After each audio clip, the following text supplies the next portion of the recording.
Hello ctrlX world. Our objective for today is to learn how to use the serial setup tool provided when you install ctrlX Drive Engineering, our commissioning software for Bosch Rexroth servo drives. For this video, we will be using ctrlX Drive Engineering version 1.32.1, which is available on boschrexroth.com. After launching Drive Engineering, we will go to the Tools section and select Start ctrlX Drive Engineering Serial Setup. After the tool has launched, we can go ahead and close Drive Engineering. If we go to Tools, Options, Software Licenses, select Properties, we can see that the license number is 911396394. You can use this product unlicensed, however you will not be able to save your projects for future use. For this example, we will be connecting to our devices via EoE or Ethernet over EtherCAT. My PC already has a port set up on the same subnet 172.31.254, and I'll be connecting through the XP-ET31 Ethernet switch port I/O slice connected to our EtherCAT bus coupler. This setup represents connecting to the drives when you only have field level access and don't have controls level access. It is recommended to put the EtherCAT master in pre-op mode to avoid nuisance errors. The Ethernet switch port is great I/O to add to your panel for diagnostics.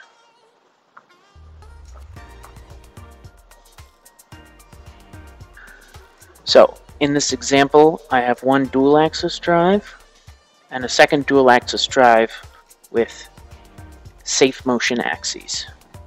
To start, we will fill our project from the files already saved in the drive.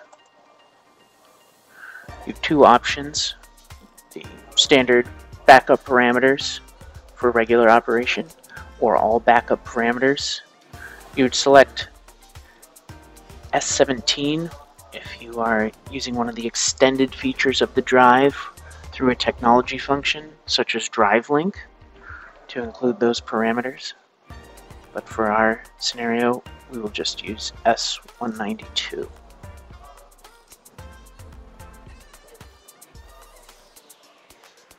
Now that our parameter set is loaded, we can select the setup box. The terminology load only and standard are redundant. They do the same thing. They reload just the parameter set. Or we can select to only load the SafeMotion parameters. For this example, we'll do the SafeMotion and the standard parameter set. When loading SafeMotion parameters, you have to assign an access ID.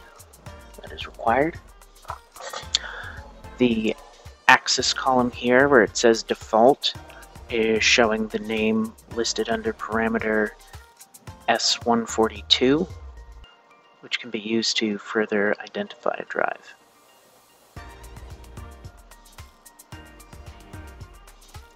You may consider the option to reboot after the setup is complete automatically. This would be necessary for a firmware update or potentially if you are changing the communication field bus.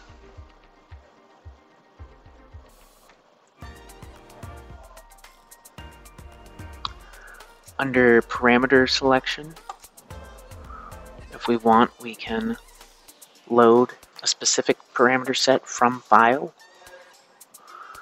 or if you do not have a copy of the parameter set yet, you can export it and save it to your computer as a backup. You do have the option to retain the existing IP address in case it is overwritten by the parameter file.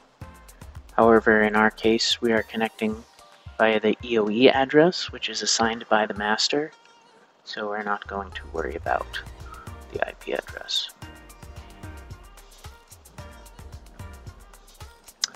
Under Firmware, you can select a file from your device.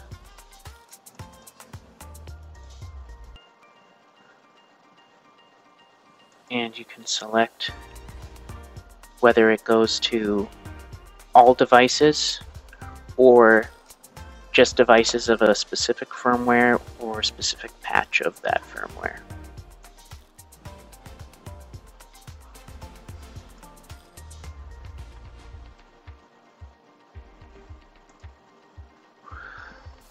Under the Edit Device pop-up window, if you want, you can copy the settings of a device from another device you have already set up as you desired. And then under the Change Address functionality, you can edit the address. This is useful if you're connecting over Circos. However, again, in our example, our connection address is defined by the master when we set up EOE. So we will not be using this feature.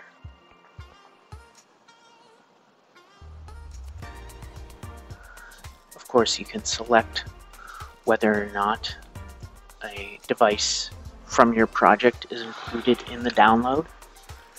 In the scenario where you're setting up the next machine and maybe a few of the axes are not included on this variant of the machine. Now, we selected to automatically reboot the device after installation is finished.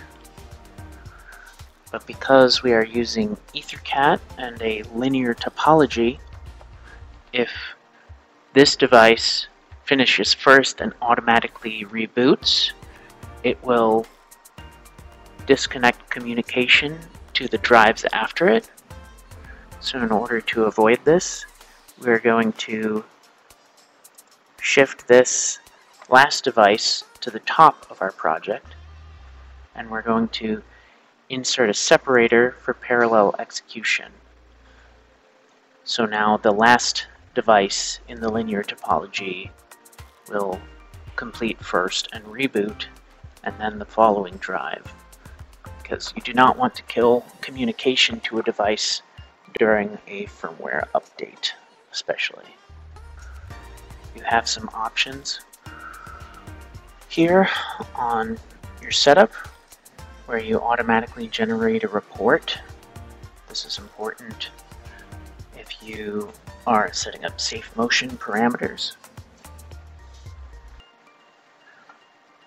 And you can choose to skip firmware downloads if the firmware is identical, but because we were already intentional in our selection of firmware, we won't use this feature.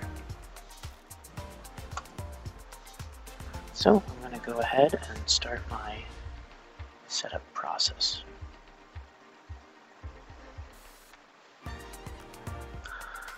You can also manually generate reports from the Report tab. And the final step you might do after setting up your project how you want is to save the project for future use when you commission the next machine with the same setup.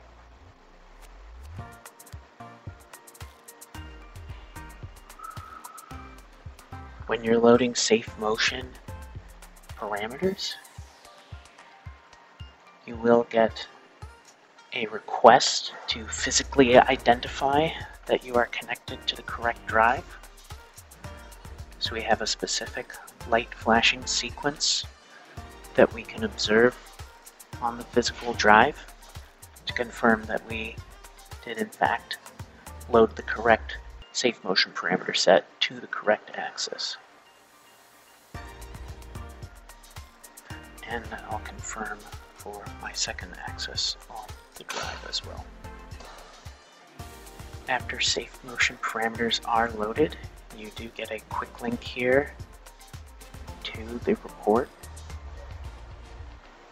When the drive reboots, it is initially in init state, so I command from my master back to pre-op so that communication is reestablished, and then the download is confirmed.